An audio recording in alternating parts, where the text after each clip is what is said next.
എല്ലാവർക്കും ഞങ്ങളുടെ ഇന്നത്തെ വീഡിയോയിലേക്ക് സ്വാഗതം.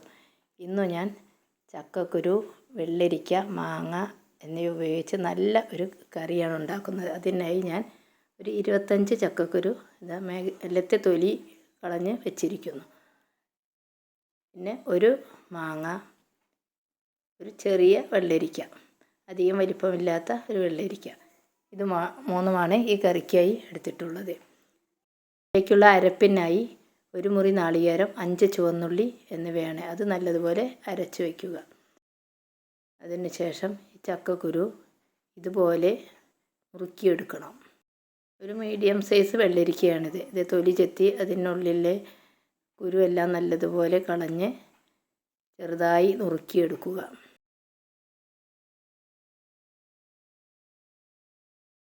ഇത് നല്ല പഴയ ഓർമ്മ വരുത്തുന്ന ഒരു കറിയാണിത്.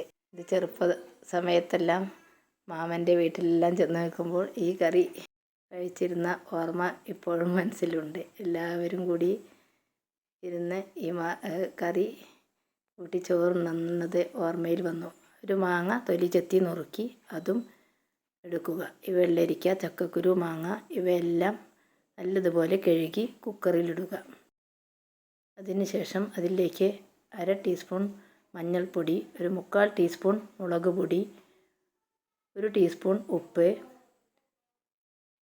2 തണ്ട് കറിവേപ്പില, ഒരു 1/2 ഗ്ലാസ് വെള്ളം എന്നിവയൊഴിച്ച് കുക്കർ മൂടി വെച്ച് ഗ്യാസിൽ വയ്ക്കുക. ഒരു 2 വിസിൽ വരുന്നത് വരെ വേവിക്കണം. അതിനുശേഷം ആവി പോയതിന് ശേഷം കുക്കർ തുറന്ന് ഒന്ന് നല്ലതുപോലെ യോജിപ്പിക്കുക. അതിൽ കുറച്ച് ചക്കക്കുരുവൊക്കെ ഒന്ന് കയ്യിൽ കൊണ്ട് ഉടച്ചെടുക്കണം. അപ്പോഴാണ് കറിക്ക് ഒരു ചെറിയ കൊഴുപ്പെല്ലാം കിട്ടുന്നത്. ഇതിൽ പരിപ്പ് ചേർക്കുന്നില്ല, അതുകൊണ്ട് ഒന്ന് ചേർത്ത് യോജിപ്പിക്കുക. അതിനുശേഷം അതിലേക്ക് അരച്ച് വെച്ചിരിക്കുന്ന അരപ്പ് ഒഴിച്ച് ഒന്ന് ഇളക്കുക.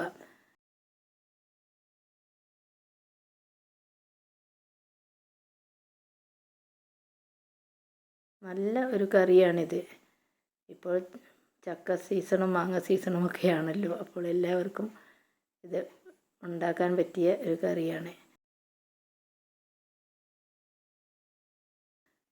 പിന്നീട് ഒന്ന് തിള വരുമ്പോൾ അത് ഇറക്കി വെച്ച് നല്ലതുപോലെ ഇളക്കി യോജിപ്പിക്കുക. പിന്നീട് ഒരു ഫ്രൈ പാൻ ഗ്യാസിൽ വെച്ച് 1 ടേബിൾ സ്പൂൺ വെളിച്ചെണ്ണ ഒഴിച്ച് 1 ടീസ്പൂൺ കടുകിട്ട് പൊട്ടിക്കുക. കടുക് പൊട്ടിയാൽ അതിലേക്ക് കറിവേപ്പിലയും ഇട്ട് അതിനുശേഷം അത് ഈ കറിയിലേക്ക് ഒഴിച്ച് ഒരു 5 മിനിറ്റ് മൂടി വയ്ക്കുക. നല്ല സ്വാദിഷ്ടമായ കറിയാണിത്.